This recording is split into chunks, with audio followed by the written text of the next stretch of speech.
This episode of Shaun of the South is brought to you by Case Knives, a tradition of my family dating back to my granddaddy, the fisherman, the woodcarver, and the Southern Baptist, who always said the best cure for idle hands is to build something. So keep your hands sharp with a Case knife. Hey, you're listening to Shaun of the South live, and that music you hear behind me are the world-class pickers, FY5.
FY5.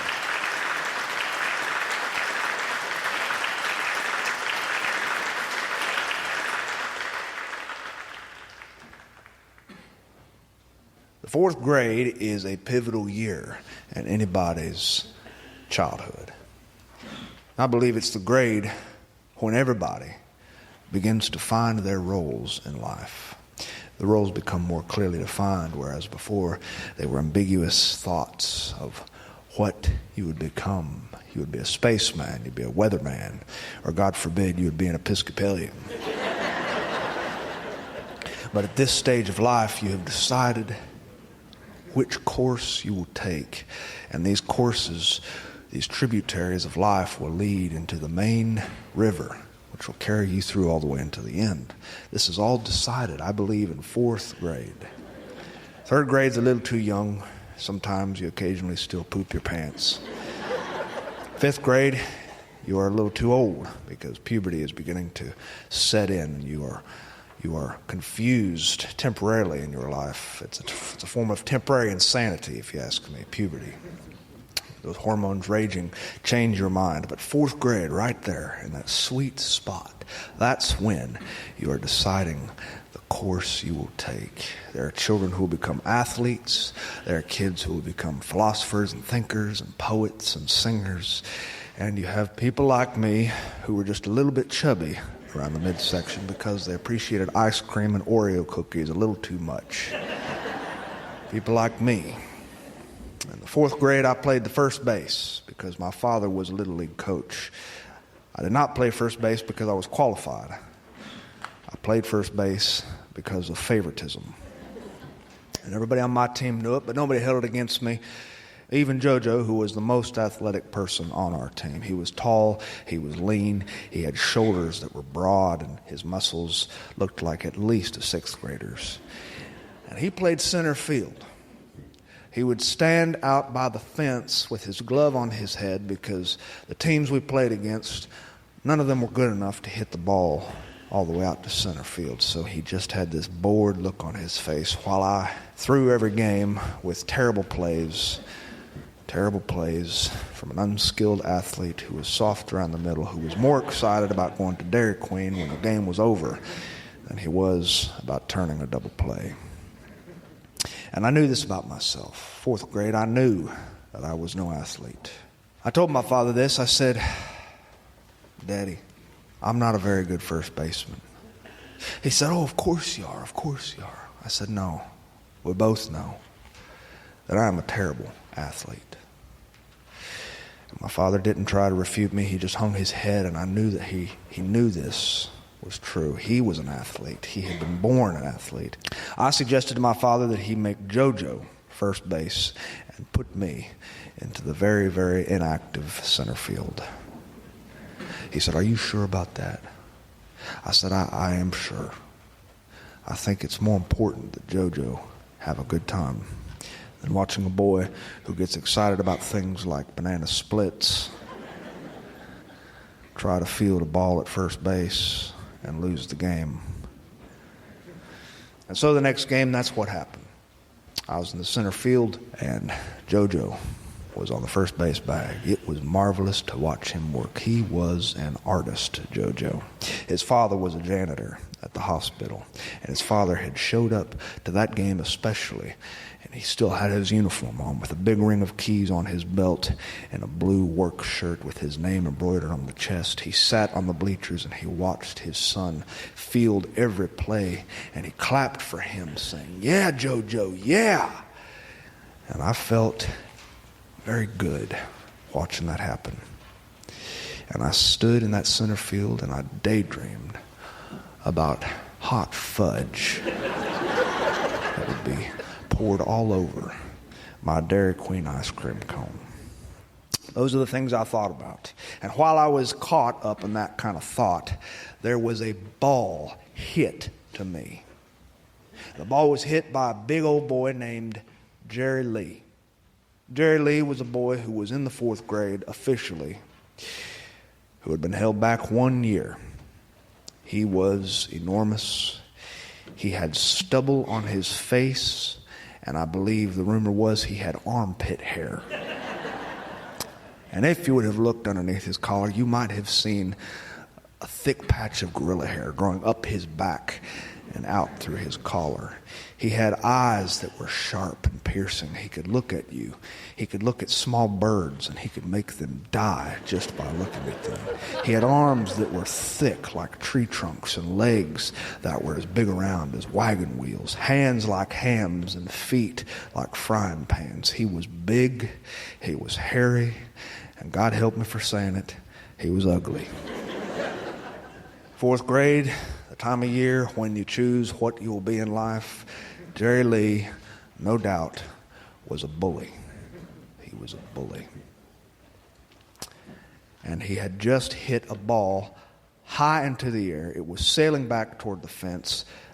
I looked up in the sky and I about made a brick in my pants. This was it. The one play of the game. The one ball that was in my area. I ran toward the fence. I held my glove up as high as I could toward the sunlight, and I watched that white ball sail through the blue sky downward in an arc, and I knew that I had it. I would catch this ball. I ran so hard, I was face first into the chain link fence, and I hit the fence, and it hurt, and I fell down, and I heard people cheer, and they cheered, and I saw in the bleachers people were standing, and I looked in my own glove, and there was the ball tightly clasped in my own leather mitt. I had helped us win that game. Don't ever let anybody tell you that nothing good comes from boys who like ice cream and banana splits more than they do playing the first base. After the game, the players on my team had dogpiled me. And a dogpile is when every player of the team who has a bad case of body odor jumps on top of the player of the team who deserves the credit for winning the game. And they rub their stink all over this poor unfortunate little boy. And they slap him on the shoulder and they shout celebratory phrases. And I never felt so good. It was the first important play I'd ever made, and I never even saw it coming. After the dog pile, I stood up and brushed the dust off my cheap uniform, and I saw Jerry Lee, who was straddling his bicycle. His bicycle had a baseball bat bungee corded around the center bar, and he had his feet on both sides of the wheel, standing wide-legged, his hands resting on the handlebars. And he looked at me, and he gave me that look that could kill small feral creatures. And he said, "I'm going to kill you." And that was all he said. And my blood ran cold. He jumped onto his pedals, and he biked away, standing on those pedals, until I didn't see him. And my buddy Greg came to find me. He said, "What was that all about?" I said, "Greg, Jerry Lee just said he's going to kill me." And Greg said,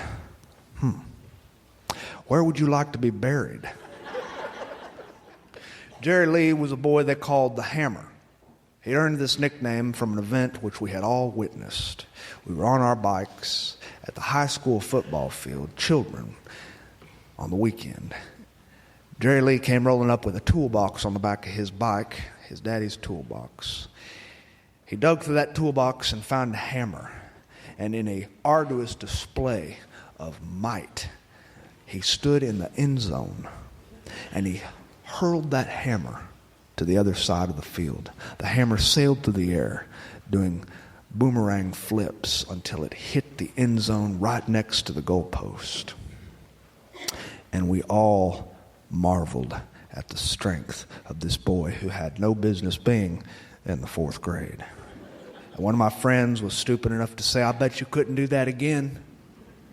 Jerry Lee looked at him and he said, "How about you put your money where your mouth is, punk?"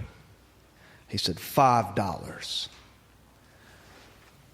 My friend looked around. He said, "I don't have $5. He said, "You better get it, or I'm going to throw that hammer at you." We emptied our pockets and we came up with $3.98. And Jerry Lee, the merciful, decided that that would be enough. We put that money into somebody's hand who was a neutral bystander. Jerry Lee biked to the other side of the field. He picked up that hammer and he said, "Watch and learn, suckers." He cocked his arm back as far as he could and he tossed that hammer so hard that we swore we could hear his shoulder pop. The hammer sailed through the air, end over end, painting the blue sky with nothing but a brown streak, and it surpassed the goalpost and the end zone, and it hit a car in the parking lot. He was a strong boy, and that particular day he was $3.98 richer. He was not a baseball player. He was not much of anything but a troublemaker. He was always in trouble with the teachers. He was always in a form of after-school detention. He was always getting his name called out by those in charge. Jerry Lee was not the kind of kid to be fooled with. I had known a friend of mine who had gotten paint on Jerry Lee's shirt during art class, red paint. They were learning how to watercolor paint, and my friend had gotten the paint a little too viscous, and he was a little too ambitious while he was mixing the paint in the water dish, and a splash of red flung up onto Jerry Lee's collar. And Jerry Lee looked at my friend and he said, "You're going to die today." And it was out on the playground behind the jungle gym that I watched Jerry Lee bury his fists into the ribs of my friend. It was serious. I was going to die for catching that fly ball to center field. The next day we were on the playground. We're on the playground, and my friend Greg and I were playing tetherball.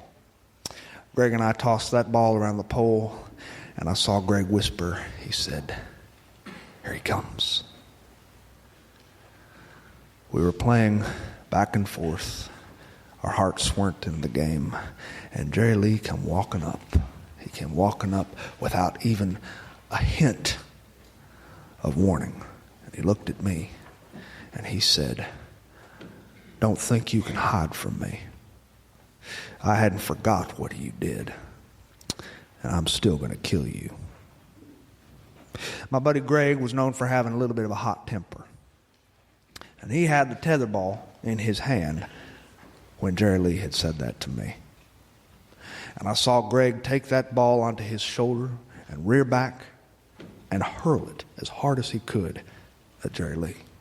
The ball sailed through the air and it hit Jerry Lee right upside the face, and then it was caught by the tension of the cord which was holding it to that steel pole poking out of the ground, and it knocked Jerry Lee backward about a foot.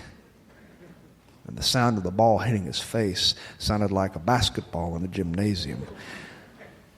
And Jerry Lee took a breath in and he shook his head and he pointed at my friend Greg. He said, "Now you're going to die." And Jerry Lee walked away. The teachers never saw it. And I knew that there would be 2 graves dug that very night. After school, we were riding our bikes, and Jerry Lee was riding behind us, and I could feel my heart pounding in my chest. My father had taught me how to fight before, but the lessons really never stuck with me because I didn't see it as a necessary skill in life. If someone ever threatened me, normally my course of action was to concede and say, "You win, you're bigger than I am, you're hairier than I am. What can I do to make it up to you? Let's all be friends." But this wouldn't work with Jerry Lee. Jerry Lee chased us down on his bike. He got next to me and he pushed me while I was riding, and my bike fell onto its side. And then he pushed Greg, and Greg's bike fell down. And 2 little helpless slugs that we were laid on the ground, skinned up, and Jerry Lee stood over us like a Herculean devil. He grinned, and his teeth were covered in green slime, and his eyes were a little bit yellow. And he said, "You should see yourselves laying on the ground." And my buddy Greg, the bookworm that he was, said to Jerry Lee, "I think you mean lying on the ground." And I knew we were dead. But life doesn't always work out the way you think it's going to work out. The people in life who you think you have figured out will surprise you, both for the good and the bad. But I like to think mostly for the good. My buddy Greg talked and he talked and he talked and he talked his way out of this mess we had found ourselves in. Greg suggested that since Jerry Lee was not really one of the academic sort, that we would work out a trade. That both Greg and I would do some of Jerry Lee's schoolwork for him in exchange to continue our oxygen habit. And Greg spoke so poetically, and he argued with such vehemence, that I saw Jerry Lee loosen his fists and let them hang by his side. And he was actually considering it. And when Greg had finally finished speaking, Jerry Lee said, "Okay, fine. Meet me in my house." We hopped on our bikes and we rode to Jerry Lee's house. It was a rundown mobile home with mold on the tin metal sides. We walked up the rotten steps which led to his porch and into his home, which smelled like a chain-smoking billy goat cooking a pot of collards. And we sat at his table while he brought out his paperwork with messy handwriting. And there was something different about Jerry Lee. He handed the papers to us, and all of the answers on his math homework was wrong. And all of the sentences he wrote for English class were poorly written with terrible handwriting. And he ran his fingers through his hair and he said, I just ain't no good in school. Embarrassment in him. Embarrassment which surprised me because in order to be embarrassed meant he cared what Greg and I thought about him. And Greg said, no. This is fine. We can work with this. This really isn't as bad as I thought it'd be. And we figured out that Jerry Lee was a sad child. Now, we'd never noticed this before. It's hard to notice when a boy is sad if he's the kind of boy who uses his fists for entertainment. We discovered that Jerry Lee had very few friends. And that most of the time he waited for his father to come home late after working double shifts at the paper mill. And Jerry Lee would have a sandwich prepared for him made of bologna and white bread and mayonnaise sitting on the table. And Jerry Lee would be sitting there waiting for his father. And they would talk and they would laugh. And they only got about 30 minutes together before his father would say, all right, Jerry Lee, time to go to bed. And Jerry Lee would go into his bedroom, and that was all he got to see, his daddy. And Greg and I helped him with his schoolwork. And we looked at each other periodically, my buddy and I. And we felt what can only be described as sympathy. Sympathy. We stayed there late that night. When I got home, my mother was worried. She said, where have you been? And I explained to her the entire situation. My mother has always had an open ear. She said, his mama died when he was just a little boy. His mama died and his daddy had to raise those two boys on his own. He's had a hard life, Jerry Lee has. I went to bed that night and I thought about Jerry Lee. I didn't feel very afraid of him anymore. The next week at school, after we had done plenty of Jerry Lee's homework, I will never forget hearing the teacher hand papers back to the class and remark out loud for the entire class to hear, why, Jerry Lee, she said, I cannot believe how well you're doing in school. And Jerry Lee looked at me, and he looked at Greg, and his face was hard. He had a persona to maintain. This was the fourth grade. Fourth graders can't go around letting everybody know that they're softies on the inside, but we knew. It wasn't that long later, we were in a baseball field, all of us, and I was in the center field, and I was having a wonderful day, avoiding too much sunlight, picking my nose, and I saw Jerry Lee come up to bat. And he was swinging the bat in circles, trying to loosen up those man-sized shoulders he had, which were much too big for the fourth grade. And the pitcher threw a ball at him, and it was a strike. But he swung at it hard enough to break his ever-loving ribs. And the pitcher threw another ball at him, and he swung again, even though it was well out of the strike zone. And my father, even though Jerry Lee was not on our team, said to him, Jerry, timeout. And he walked up toward Jerry. And I couldn't hear what he said, but I could see my father demonstrating with his hands everything there was to know about the strike zone. And I have to guess that my father was saying, Jerry, don't swing at anything that's not 6 inches above your belt level. And Jerry Lee nodded. He nodded. And the next pitch was thrown, and Jerry Lee didn't swing. It was a ball. The next pitch was thrown, another ball that was below his belt level. And then the pitch of all pitches, straight down the pipe, a four-seam fastball. Jerry Lee cocked his bat back. He kicked his leg up into the air, and he stepped forward and followed through. And the ball was hit so hard that you could hear that crack 3 counties away. And it sailed through the air straight toward me. And I looked up into the sky. I was running after it, and I knew I could catch it. And that ball arced through the blue sky toward me, and I dove a little bit to the left on purpose, and the ball went a little bit to my right, and I missed the ball. It hit the grass and it bounced a few times. And I laid there for a few seconds before getting up and picking up the ball and throwing it to second base. By the time the ball reached second base, Jerry Lee had already reached third base. And the coach called him home. And Jerry Lee started running for home. And the second baseman threw the ball as hard as he could to the catcher, but it was too late. Jerry Lee scored a home run. His team screamed, they hollered, they shouted, and they dogpiled him on the field. Jerry Lee was at the bottom of that dog pile while 14 boys rubbed stinky bodies and slapped him on the face and on the butt.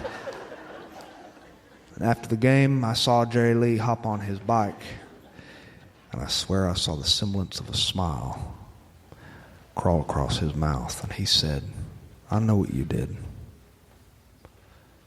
Thanks." I said, "I didn't do nothing." He said, "Yeah, you did." I said, "Jerry Lee, maybe this is too much to ask, but we're going to get some ice cream at Dairy Queen, and I'd like it if maybe you'd join us." We rode toward Dairy Queen, and I can think of no happier feeling than seeing a red and white Dairy Queen sign in the distance. Jerry Lee ordered 2 ice cream cones, and so did I. And we sat on the tailgate of my daddy's truck, and I saw Jerry Lee laugh. I saw him smile. I didn't see Jerry Lee next year at school. His father had moved to Virginia, along with he and his brother. But I think about him every now and then. And I think we aren't who we are in this life because of the way our parents made us, or even because of the positions we play in the field of life. We are who we are because of little choices that you don't think mean anything, but they mean everything. Choices to be nice. I believe life is made up of little choices. And I choose right now, today, to eat 2 cones of ice cream from Dairy Queen.